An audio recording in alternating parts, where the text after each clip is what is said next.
Happy 4th of July. Today, we'll talk about how Americans celebrate their nation's birthday.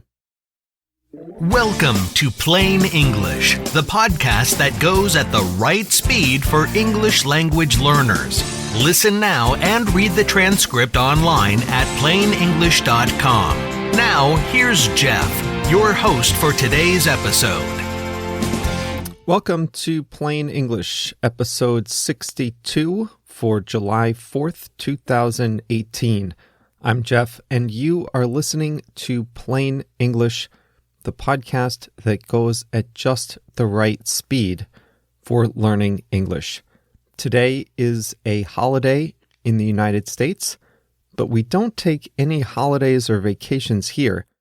You know, some people take the week of July 4th off entirely, but JR and I are working overtime here on Plain English, bringing you 3 episodes a week instead of our usual 2. Today, like I said, we'll talk about Independence Day, 4th of July in the United States, and the phrasal verb is go off. If you'd like to read along as you're listening, you can find a transcript of today's program at plainenglish.com/62, plainenglish.com/62, where you'll find translations of the important words and phrases from English to Japanese, Portuguese, French, and Chinese.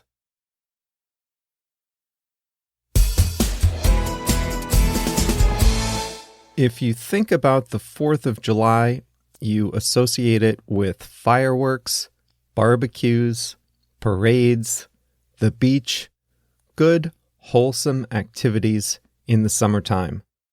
In honor of the summer holiday, I thought I'd share a little more about how Americans celebrate their country's independence. First, though, a quick note on the date.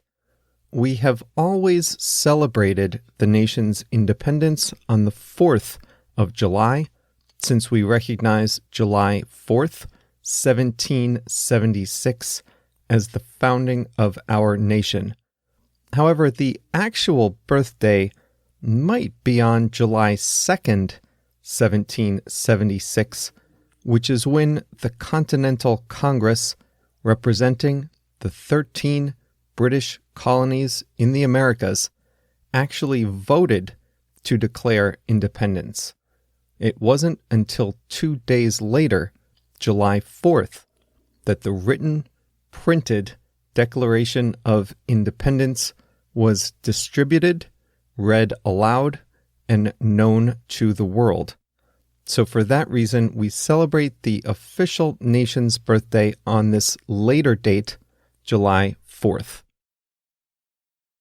In honor of our nation's birthday, many towns and cities have a 4th of July parade featuring bands, school groups, churches, members of the armed forces, civic organizations, and usually anyone who wants to walk and honor the country.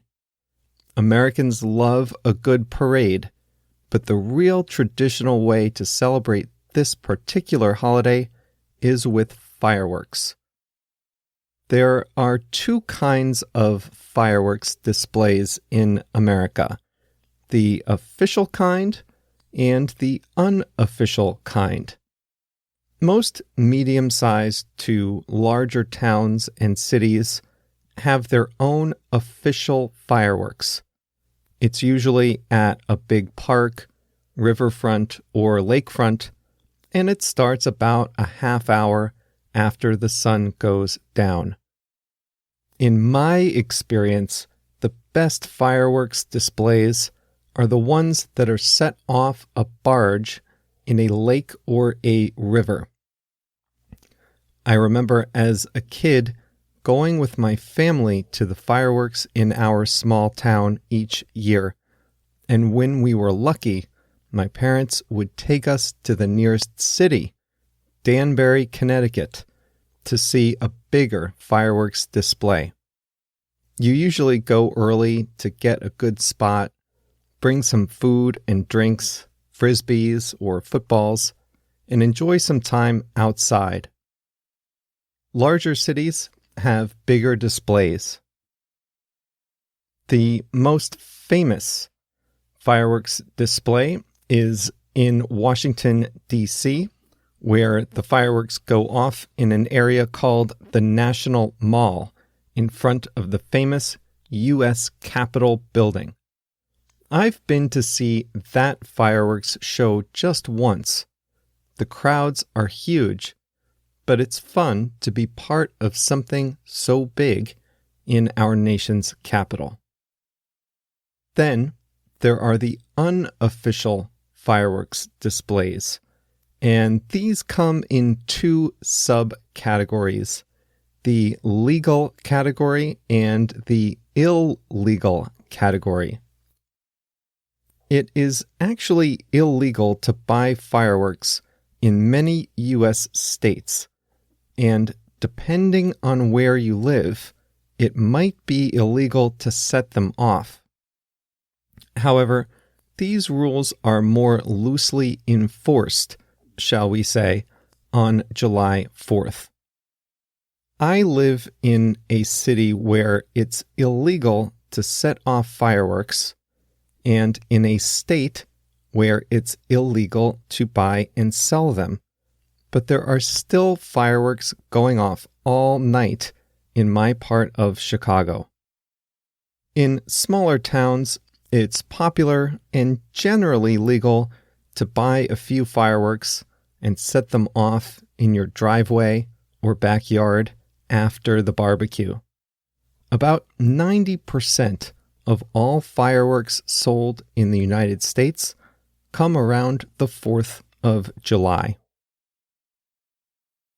One of the quirkier 4th of July traditions is the Nathan's Hot Dog Eating Contest, held every year at Coney Island. Coney Island is a part of New York City, pretty far from the center of town, but it is a beach and entertainment destination. It has a Ferris wheel, an old wooden roller coaster, and some other rides and games. It is not as popular as it once was, but it's still a middle-class summer destination for people who live in New York. So each year at Coney Island, they have the Nathan's Hot Dog Eating Contest. Nathan's is an American chain of restaurants that mostly serves hot dogs. In fact, they kind of have their own style of hot dog. I don't know why this just popped into my head, but if you've passed through the Miami airport, you might have seen the Nathan's hot dog restaurant right next to the Café Versailles. Well, anyway, Nathan's started as a small stand in Coney Island, and now, although they are a big company with locations all over the world, they still stage the hot dog eating contest every July 4th in Coney Island. The competition lasts for 10 minutes, and there's nothing complicated about it. The contest is to see how many hot dogs each contestant can eat in just those 10 minutes.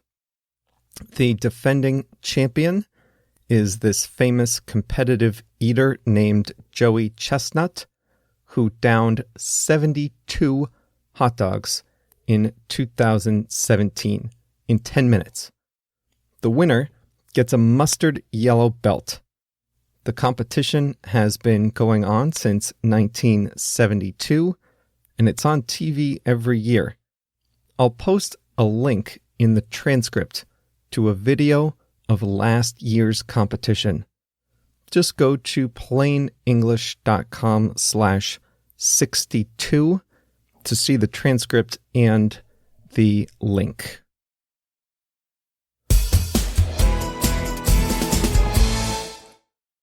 Today, I want to say hi to Uberasi from Brazil, He's a pharmacist, and he said he's addicted to listening to the podcast. JR and I are addicted to making it, so that's good. Great to hear from you, Uberasi. If you would like to send me a note, the best place to do so would be Twitter or Facebook with the username Plain English Pod.